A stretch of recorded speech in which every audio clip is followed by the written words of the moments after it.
Hi everyone, I hope you all are doing well. पिछले lecture video में हमने क्या डिस्कस करा था? सिंगल कॉलम कैश बुक, जिसमें हमने बोला था सिर्फ जो आपका अकाउंट है उसमें सिंपल लेजर फोलियो पेमेंट ये होगा, क्योंकि सिर्फ कैश की ट्रांजेक्शन है। लेकिन जब हम डबल कॉलम कैश बुक की बात कर रहे हैं, कल हमने मीनिंग समझा था, उसमें बैंक वगैरह भी आता है, क्योंकि करंट अकाउंट आपने खोला हुआ, ज़्यादातर बैंक के थ्रू ट्रांजेक्शन्स होती है और आजकल वैसे भी बैंक के थ्रू ही ट्रांजेक्शन्स होती हैं। तो जिसके कारण आपका अगर आप देखेंगे तो ये कैश का भी बनेगा और बैंक का भी बनेगा, दोनों साइड्स पर। तो एक ये वाला क्वेश्चन करते हैं इस वीडियो में, सो दैट आपको double column cash book clear हो जाए। तो मिसेस टूल्स इंडिया का क्वेश्चन है ये, बैंक बैलेंस और कैश बैलेंस। अब ये ओपनिंग बैलेंस है, आप सबको पता है बैलेंस बिगड़ी जो होता है वो आपका क्या होता है, रिसीट कि पैसा आया है ना, लेकर आए हो पिछले बारी का। तो 42 एंड 15, 42 है हमारा बैंक। ये चीज़ ज़रूर याद रखनी है, बैंक और कैश कहाँ है, बैंक में आप क्या डाल रहे हो, कैश में क्या डाल रहे हो। बैंक 42 है, बैंक राइट साइड पर है, तो 42 इधर लिखेंगे, बैलेंस बीडी ब्रॉड डाउन, और कैश का इधर, ठीक है। तो ये दो हो गए।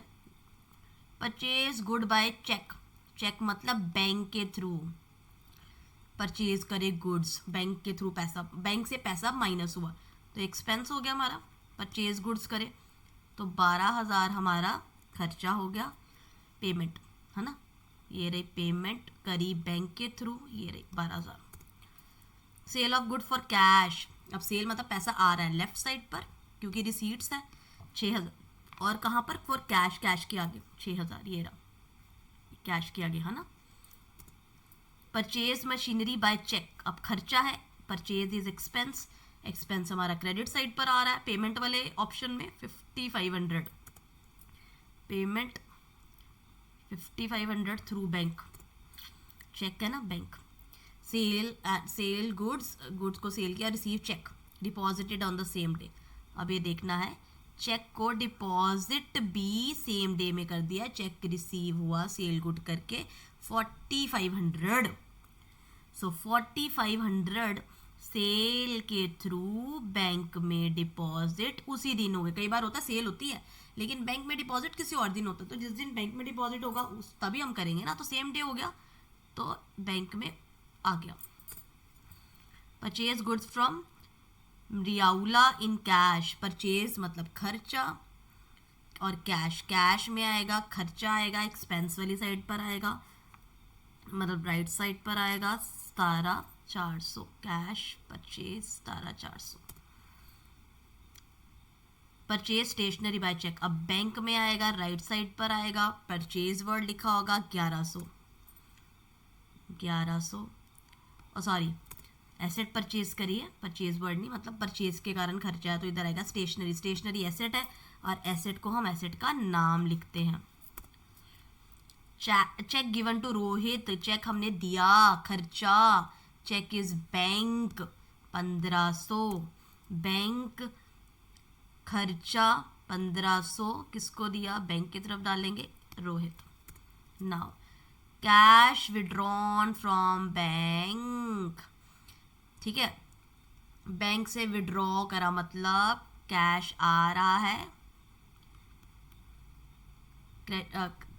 Debit word comes in, credit word goes out, bank, bank से जा रहा है तो कैश टू बैंक कितना 10,000, तो एक कॉन्ट्रा एंट्री हो गई जिसमें कैश भी आ गया बैंक भी। अब आप कहेंगे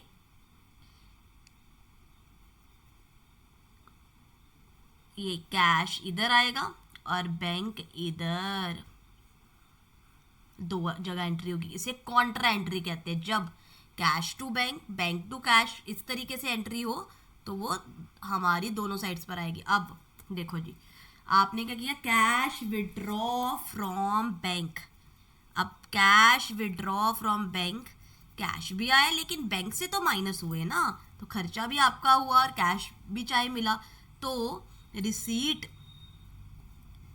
कैश, देखो ना, अब जहां बैंक लिखोगे तो कैश बैंक, कैश में पैसा डिपॉजिट, रिसीट, अब देखो ना रिसीट पैसा आ रहा है, कैश आ रहा है रिसीट में, और जहाँ पेमेंट खर्चा, खर्चा कहाँ से करा हमने, बैंक से, बैंक से पैसा क्या हुआ, माइनस हुआ, इसीलिए पेमेंट बैंक से माइनस हुई 10,000 इधर।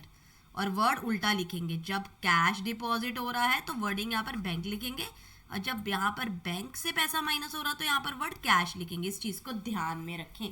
तो एंट्री ही आप अच्छे से रिवाइज करें, कैश विड्रॉ फ्रॉम बैंक, तो एंट्री में कैश विड्रॉ फ्रॉम बैंक, तो कैश में यहाँ पर पैसा रिसीट आएगा, बैंक से जाएगा, यहाँ बैंक लिखेंगे, यहाँ कैश लिखेंगे। ओके, ये बहुत इंपॉर्टेंट, सबसे इंपॉर्टेंट एंट्री यही थी।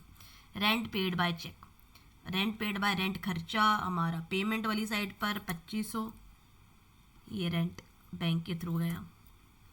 सैलरी पेड, पेड सैलरी, अब पेड सैलरी है, देखो जी कुछ नहीं लिखा तो कैश मानेंगे, सैलरी इधर। अब जब प्लस किया, इसका बैलेंस 31,000 आया, इसका 46,500 देख सकते हैं आप, छोटा ही है इसका। सो यहाँ पर हमारे बैलेंस कम थे तो कैरी फॉरवर्ड, मतलब रिसीट्स ज़्यादा है, पेमेंट्स कम है ना, इट मीन्स ये पैसा एक्स्ट्रा बच गया। बच गया तो अगले साल, अगले महीने भी कह सकते हैं हम, क्योंकि सितंबर का बना हुआ है, अक्टूबर में कैरी फॉरवर्ड हो जाएगा। मतलब ये जो क्लोजिंग बैलेंस है कैरिड डाउन, ये अगले साल ब्रॉड डाउन, ये लिखा हुआ ना अक्टूबर 1 में ब्रॉड डाउन हो जाएगा। अक्टूबर का जब हम बनाएंगे कैश बुक तो उसमें बीडी बन जाएगा, उसका बैलेंस, ये बैलेंस हमारा सरप्लस है, सरप्लस भी कह सकते हैं इसे, बचा हुआ। I hope that is clear. Next lecture video में हम पेटी कैश बुक समझेंगे, ठीक है जी। अब पेटी कैश बुक क्या होती है समझ लीजिए। जब बड़ी बड़ी ऑर्गेनाइजेशन होती है तो उसमें छोटी छोटी जो 40, 50, 60 इनको इतना मानते नहीं है, तो फिर भी छोटी सी वो बना देते हैं। कैशियर कई बार क्या कहते हैं, क्योंकि इतने छोटे छोटे खर्चों को अलग से नॉर्मल जो कैशियर है वो कैसे काम करेगा, तो इसलिए पेटी कैश के लिए पेटी कैशियर बना देते हैं। क्योंकि बड़ी ऑर्गेनाइजेशन में जो ये छोटे छोटे खर्चे होते हैं वो भी बहुत ज़्यादा हो जाते हैं, तो उसको रिकॉर्ड करने के लिए अलग से पेटी कैशियर को हायर किया जाता है, जो कि पेटी कैश बुक बनाता है। पेटी मतलब फुटकल, छोटे मोटे खर्चों के लिए, ठीक है। सो ये एग्जाम्पल है, मिस्टर मोहित ने पेटी कैशियर है ऑफ मिसेस समायरा ट्रेडर्स, इस कंपनी की, उन्हें 2,000 रुपये मिले हैं। ये जो खर्चों की लिस्ट है ये, इन सबको हम डिस्कस करेंगे, इसका एक क्वेश्चन हम कर लेंगे। So till then stay tuned, next lecture video में हम इसको समझेंगे। Take care, bye bye. और अकाउंट्स को बेसिक से देख लीजिए, 20+ वीडियोस हमारी हो चुकी हैं, सारा बेसिक से करिए सो दैट आपको सारा अकाउंट अच्छे से क्लियर हो। सारा पहले मैं +1 और फिर +2 पर कैरी फॉरवर्ड करेंगे, फिर हम इको का सब्जेक्ट पकड़ेंगे। इस तरीके से सभी कॉमर्स वालों के लिए सभी को एक एक करके स्मॉल बैचेस में वीडियोस मैं प्रोवाइड करूँगी। Stay tuned for the same. Take care, bye bye.